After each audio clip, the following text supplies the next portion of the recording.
Ay kay Kalinga Prab guys, last year ay no, um, matindi si Bibi Fianci sa pagkakataong 'to 'no, 'yan talagang mas tumindi pa. Yan po ay kumbaga dahil na rin 'no, guys kapag madalas kang nai-expose 'no sa camera sa pagba-vlog, I think that's a plus factor na 'yan. So what's up guys? Welcome back again sa ating munting YouTube channel. This is Jason Albasan. Isang mapagpalang araw para sa ating lahat. Kamusta po sila? Kamusta ang buong pamilya? Naway nasa mabuti silang kalagayan guys sa mga oras nito. Halos ilang araw na rin makalipas syempre yung kumbaga modeling guys to ng mga ambassadors to yan sa dito sa Velvet Box kasama syempre ang CEO na si Idol no Kalinga Prab ang ating director. Syempre, halos lahat ay nag-stand out guys. Pero Kalinga Prab, meron kakaibang napansin kay Bibi Fianci no habang rumarampa ito. So ano nga ba ito guys? Ito yung ating kumbaga pag-uusapan for today's vlog. Ito yung ating bibigyan ng reaction guys. So yan. But anyway, bago tayo magtuloy-tuloy sa ating pagre-reaction, sa mga bago pa lang sa ating munting YouTube channel, make sure na mag-subscribe, i-hit ang notification bell para ma-notify po kayo. So eto na nga, samahan niyong manood, mag-react, and feel free na mag-iwan guys ng inyong mga komento. Here we go. Yan. And kay Fianci ito. Kay Fianci naman guys, yung naobserbahan ko, kung magaling siya last year, mas lalo pa siyang gumaling ngayon. Ayun. Yes, yan. Paliwanag no, maliwanag. Ito actually yung kumbaga napansin ni Kalinga Prab yan. Kung magaling si Bibi Fianci guys sa rampahan nung nakaraang taon, no, ay kumbaga mas impressive siya, no, sa pagkakataong ito, no. Itong latest guys na narampahan siyempre, ito sa Velvet Box na yan.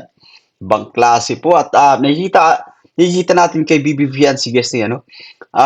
Kahit manamit siya actually guys, sobrang kumbaga kayang-kaya niyang dalhin yung kanyang sarili. Siyempre, no? May mga vlog sila ni Kalingap Edo dati na basta sobrang fit ng kanyang mga suot siyempre guys at talagang kayang-kaya niyang dalhin. No? Ibang klase guys.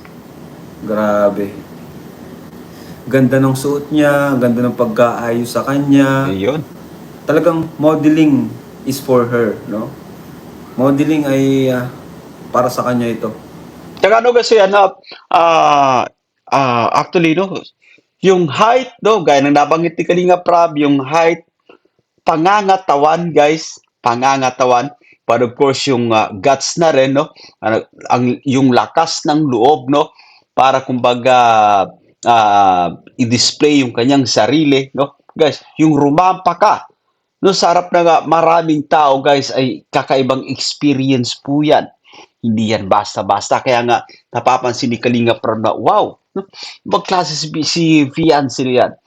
Kung dati ay kumbaga, no, last year, no, ay kay Kalinga Prab guys, last year ay, no, matindi si Bibi Fianci sa pagkakataong to, no, yan, talagang mas tumindi pa.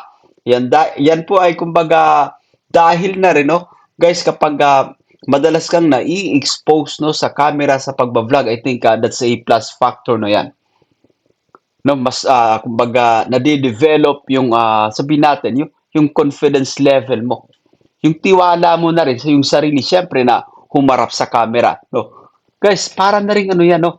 Although kumbaga ito kakaiba kasi nga actual, maraming tao siyempre, pero yung sa vlogging no, I think nakatulong din 'yun no. Kasi guys, marami ring tama. Kay Ibo, syempre, na-expose sila kung saan-saan nag-vlog. So, I think that's another, kumbaga, plus factor for Bibi Fianci, syempre. Kaya, yan yung dahilan, no, kung bakit sobrang, kumbaga, kayang-kaya niyang dalhin yung kanyang sarili, syempre. But of course, nandun din yung kanyang hobby para, kumbaga, magbigay na nga pagsuporta, ano, guys, yan.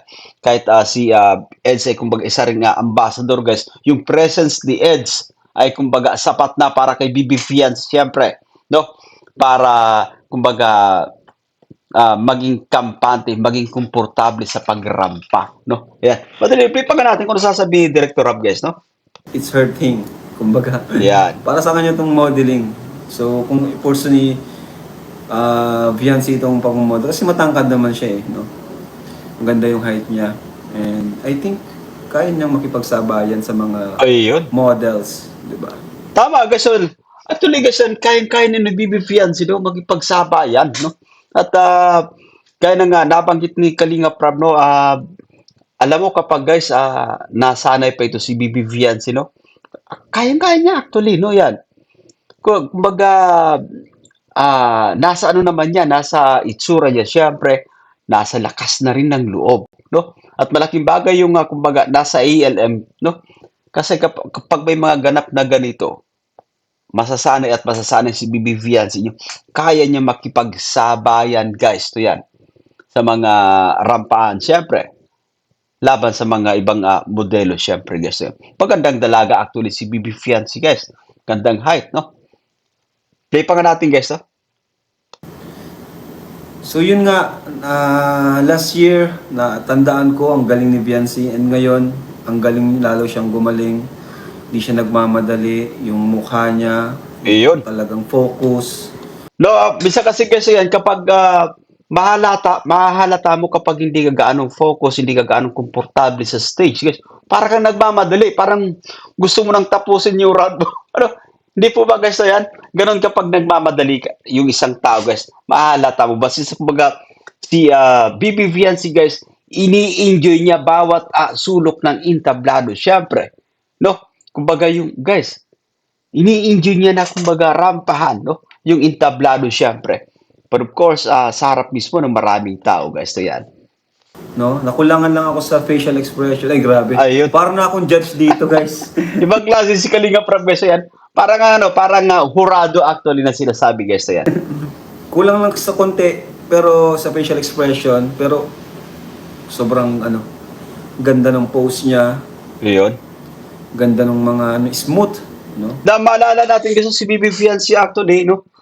Nasa background niya yung mga ganitong klaseng mga ganitong klaseng kumbaga activity, no? Nung dati pa guys to yan, may naikwento sa vlog no sa Tambalang EDSI, I think no, na kumbaga si Bibi Fiancé guys sumasali sa mga sabihin natin no mga beauty pageant, no? Beauty contest para kumbaga alam mo guys may halimbawa manalo siya, no? Makakatulong din sa kanyang pag-aaral, no?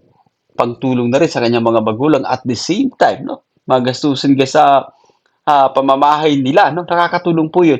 Bahagi yan actually ng naging journey ni Bibi Fiancé, no? Para kumbaga matustusan, no? Guys, para matulungan din yung kanyang mga magulang, I think, ano? Yan, obserbahan ko kay Biancy, nag-improve siya lalo ngayon. Ayun. So, yan yung nasabi natin, no? Si Bibi Fiancé, guys, bakit nga ba siya, kumbaga, malakas yung kanyang loob, no? Ay sapagkat, no? Nandun din sila Kalingap Eds, no? But of course, sila Kalingap Prab, no? Mga kasama niya actor ring, ambassadors, guys, to yan. Ambassadors, to yan. But of course, yung mga supporters, guys, ng Team Kalingap, no? Yan. At nandun din, at talagang, kumbaga, todo suporta actually guys. Pero nakikita natin talaga guys kay Bibi Fiancé na nandun, no? Nandun yung potential to be a model guys. Mga ganitong klaseng kumbaga ganap syempre. No? Yan. Kumbaga nasa hilig, no? Nasa hilig ni Bibi Fiancé. Pansin natin yan daw siya damit-damit syempre guys. So yun lang guys yan. That's it for today guys to yan. At maraming salamat sa inyong panunood. Naway nagustuhan nyo yung ating pagre-reaction. Ako po si Jason Albasan. Sa mga bago pa lang sa ating munting YouTube channel, make sure na mag-subscribe, i-hit ang notification bell para ma-notify po kayo yan. Bye for now and God bless us all.